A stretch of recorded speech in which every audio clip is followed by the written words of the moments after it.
Hello, everyone. This is Jonathan Little, and I am back with the third episode of Weekly Poker Hand, where today I'm going to be covering a tricky spot I ran into in I think it was $5,000, maybe $7,500 buy-in tournament at Bay 101, which is a pretty awesome casino located in San Jose, California. So let's check it out. In this hand, I have Ace Queen in the hijack seat, and my opponents fold around to me. I have 80 big blinds. We're playing 500, 1,000. This is a poker tournament. That was not clear.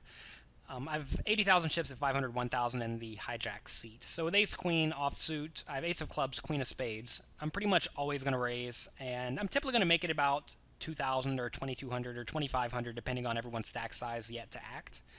You'll find that whenever I use the Share My Pair application, I always note anyone's stack size if it is less than mine, because you always are playing the shortest stack. That's called the effective stack size.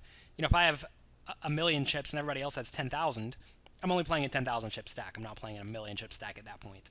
The only real difference is that I can lose a few more hands before I go broke. It shouldn't really change your strategy too incredibly much, but a lot of players do let their opponent's stack size intimidate them, or their stack size make them depressed or something like that. But honestly, it's not that incredibly relevant.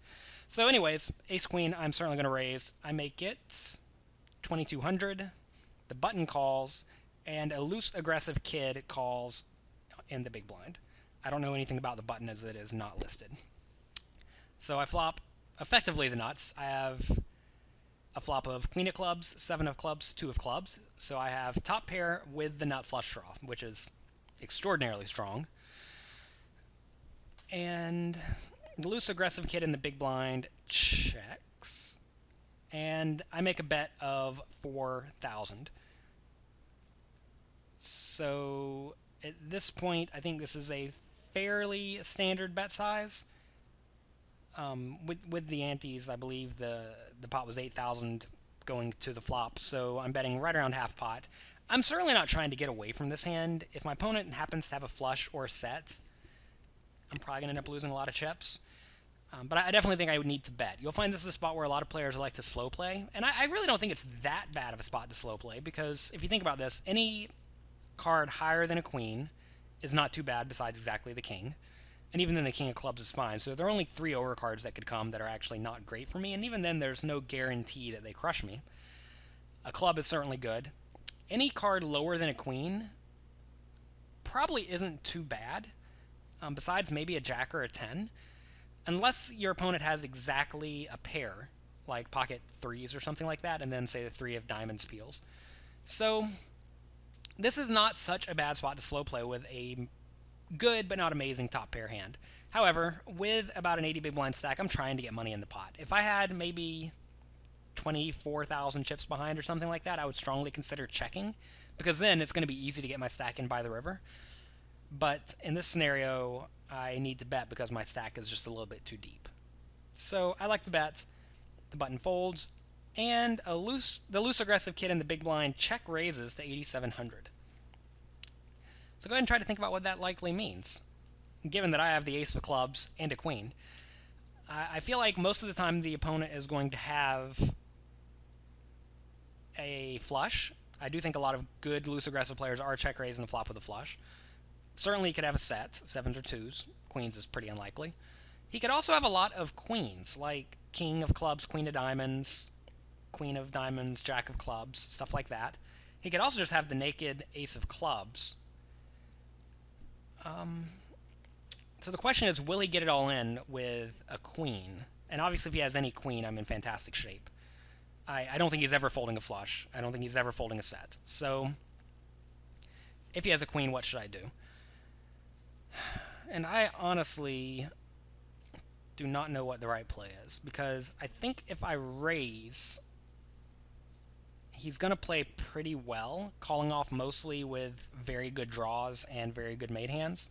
And if I shove, I have to ask myself, what is he folding? And if he's folding hands that I want to keep in, shoving's probably not the best play, because say he does fold out, say it's a check raising with air, right? Total air. I think that obviously we want to keep him in the pot. Say, whatever, he has nine of diamonds, eight of diamonds, he decided to lose his mind. Or even nine of diamonds, eight of clubs, and he decided to lose his mind. Again, I really want to keep those hands in the pot. If we call his flop check raise, I don't think I can ever fold the turn and fold the river. I think when I call the check raise, I'm pretty much committed to the hand. So I think what this really boils down to is how often do I expect the opponent to bluff off with, say, queen of clubs, jack of diamonds, or something like that, or with with nine of clubs, eight of diamonds for just pretty much air, compared to how often he's going to realistically put a lot of money in the pot with top pair. And I imagine that if I call, I probably had a fairly tight image. And if I re-raise or even shove, I probably had a fairly loose image. One cool thing about making a big re-raise in this scenario is that my opponent may put me exactly on the ace of clubs and a random card. He's probably thinking I'm trying to make him fold, in which case that may induce a loose aggressive kid to call off super wide with pretty much any queen, or maybe even something like eight of clubs, seven of diamonds, if you happen to have something like that.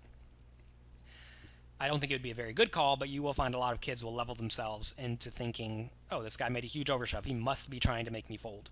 So really, I think there are merits to all plays. I think the best play in a vacuum, meaning if this is the one hand in my poker life that I'm going to play, or this is the last time I'm going to play in my poker life, I need to make the most of it, I'd probably call and then call down. But if I have an interesting leveling dynamic with my opponent, I think I certainly could re-raise small, but I think that looks really strong. Or I could just shove, and I think that would probably look bluffiest. So I think of the two options I have, the only ones that are really good are calling or shoving. And if I have a loose aggressive image, I think shoving is very good, and I think if I have a tight aggressive image, then calling's probably best. And again, it's always very important to not just look at this hand and say, yes, this play is best, or this play is not best.